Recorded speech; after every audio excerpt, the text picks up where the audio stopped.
Take you straight to our Tambo International Airport now, and this follows the slightly disappointing end to the campaign at the Cricket World Cup in India. The Proteas women's team expected back home. In fact, they have touched down. There you see them on your screen right now, and we are going to have our sports team coming to join us to tell us about the travails of this team, a very important milestone that they have achieved, getting to the World Cup, and they have really done this country very proud, being beaten at the final. And if you watched that nail-biting final on Sunday, you would agree that they came very, very close. So we're watching that for you. As soon as the speeches get underway, we're going to take you there. Let's perhaps take in the sounds coming out of our Tambo for a moment.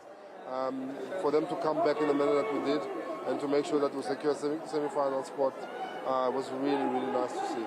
And the character of this team, from here onwards, we can only build from this. We understand what we need to do now to make sure that we take it a step forward. And the impact that you think this World Cup has had on just cricket and South African sports as a whole? Yeah, I think South African sport is doing really well at the moment.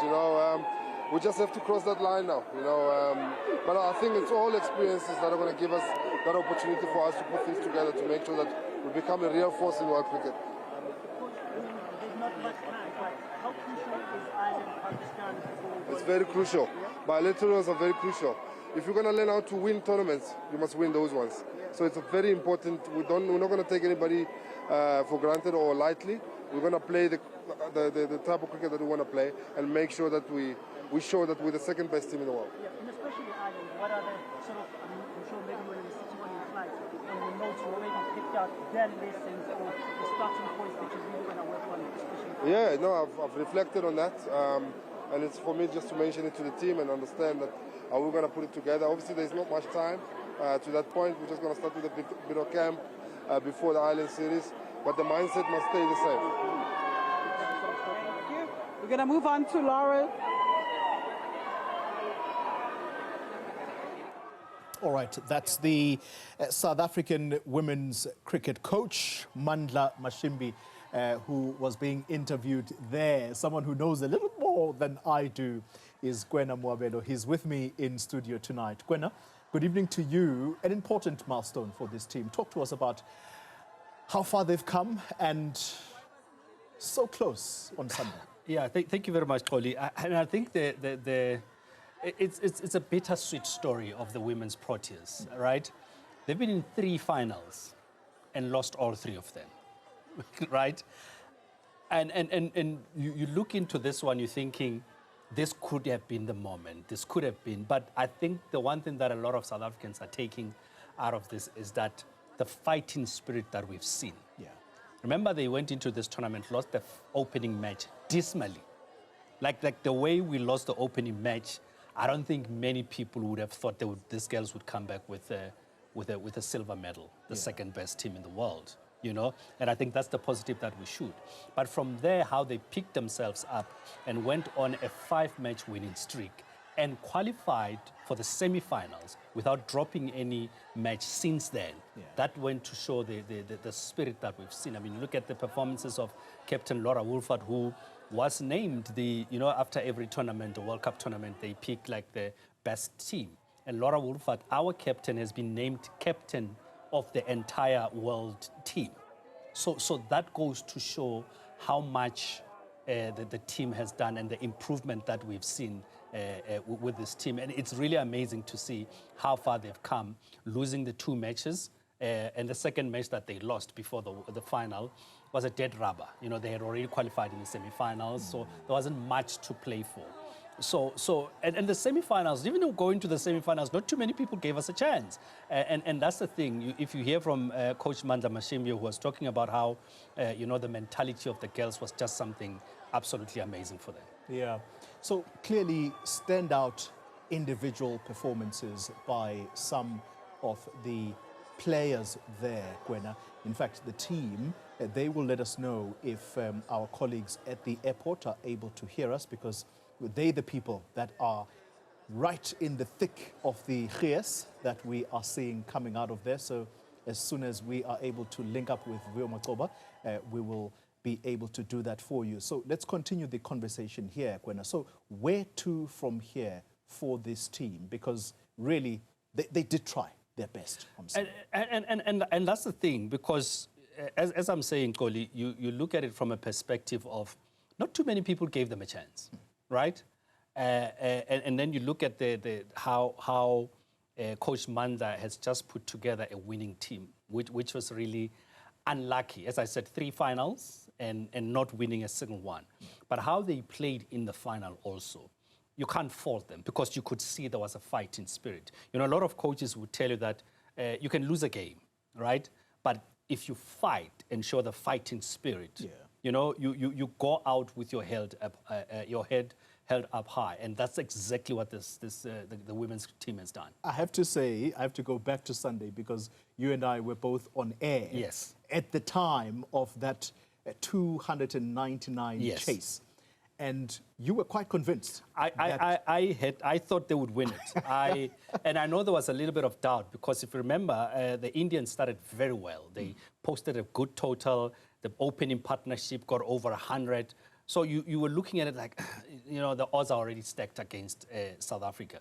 But how they came into the game, how Laura just went out there, stabilized, and she was just amazing. And I'm not surprised that she has been named as the captain of the entire team, you know, because she led by example, and she was scoring hundreds like they're going out of fashion. There's something to be said about the coach, because the very same Laura you're talking about, she was the one that I listened to heaping praise at the coach. So what is it that Coach Mandla Mashimbyi has been able to infuse in this team? What is it about him that has given the women's team the edge? I think more than anything, what Mandla has done has allowed the team to play the way they are comfortable. You know, knowing the right players for the right positions. I mean, sometimes I remember in the final we were watching them like, okay, shouldn't that one come before this one? Shouldn't that one? And we questioned a lot of things, but if they kept on winning and winning, and I think that's what he's inculcated, to say every member of the team plays a role. Even if you go in out there and score 15 runs, those 15 runs in the bigger scheme of things will add to a grand total that can win us matches. So every member of the team, I mean, the way they talk about Coach Mandla, you could see that he's created a family bond. He's not a coach, he's part of a unit, and they are together. I mean, it's just amazing to see all of them, how they were celebrating the wins, how they were struggling together when things are not coming in. It's just beautiful to watch the unity and the camaraderie, and I think that's exactly what he has done. I see our colleague Dumisang Ndlovu is readying herself to interrupt us here. But before she does that, let's quickly bring into the conversation whether what we are seeing in the field of play also talks to some harmony that is taking place or that has set in the boardroom, because for some time there has been this talk that at boardroom level, Cricket South Africa is not what it should be. So do we finally have unity at the top where some of the decisions are made that is then cascading down to how teams are performing in the field of play? Yes and no, Oli, in that, you know, boardroom politics will always be there. And especially in a sport like cricket, where it's traditionally a white sport and it's blending itself into a unified sport, a rainbow sport. And there's been a lot of improvement in that regard, both in the men and the women's side. I mean, you're starting to see more women, black women playing and featuring regularly. You've got a black captain in Themba Bavuma in the men's side, just but to name a few. So there has been that integration, but I still feel that, you know, and I'm happy that it doesn't affect a lot of things as far as the field is concerned. All right, I think we're going to hear the coach now. All right, this is the Cricket South Africa speaking. Coach Mandla Mashimbyi was speaking earlier on. Let's listen to the CEO. Being on the road, tough conditions. No, not everyone, they complain. They just got on with the business and really were committed and really dedicated to this journey. And to see them obviously get this far under those conditions, what more can you ask for? Super proud of them. And look at the overall tournament. I must say that credit to ICC. They've done a good job. Great investment into women's cricket. I mean, you saw how spectacular the final was, and it was so great to see for women's cricket globally. And and I'm sure that there will be many more. And hopefully, we keep finding ourselves in this situation, and we can eventually get over the line. It's been 3 finals in the last 3 tournaments, obviously in different formats, T20 and 50 over. What do you think this team can achieve? Look, there's no doubt that it's just a matter of time, that we get that silverware. I looked at the captain during that final. I looked at her in the eyes. I looked at every other single player going into that final, how determined they were. And the beauty about it, look at the majority of this group. They're still fairly young. I mean, they're sitting around, 22, 24, 25. Some of them, just pushing towards 30. So there's still a lot of cricket left in them. And to be really gaining such experience, for us, I mean, it goes a long way. And there's no doubt that, there will be even a bigger impact, not only at the national team, but throughout the pipeline, throughout the domestic, since we professionalized domestic cricket. So yeah, I mean, we're going to keep doing whatever we need to do behind the scenes to try and give them as much support and whatever is needed for them to achieve even greater things. And and like now, we're going to be going back, review, see where we can actually even get better. But there's no doubt that from a character point of view, spot on, they're on track. And it's just a matter of time. Do you guys nudge yourself maybe in this period from Sunday to today, where you say, we really made a good decision in bringing Mandla to this team?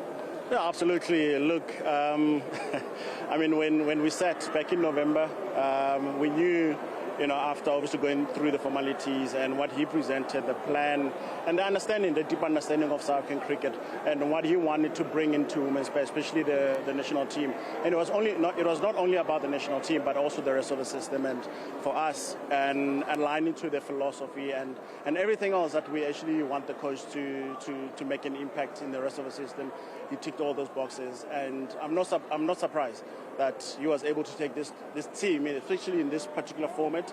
He was able to take this team over the line, over the semi-final hurdle, into the final. And now this team has gained another massive experience and a stronger belief.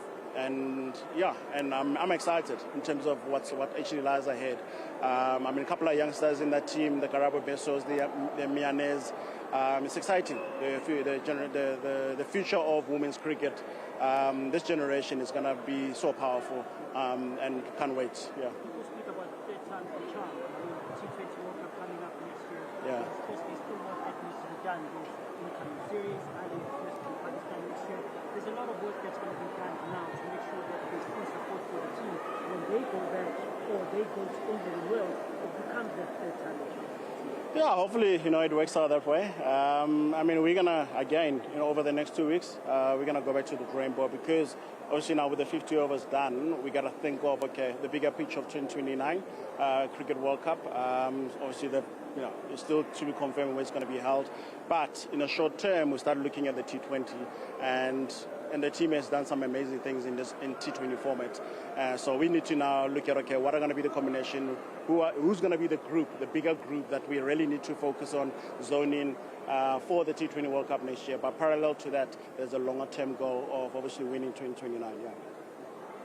That includes a franchise league.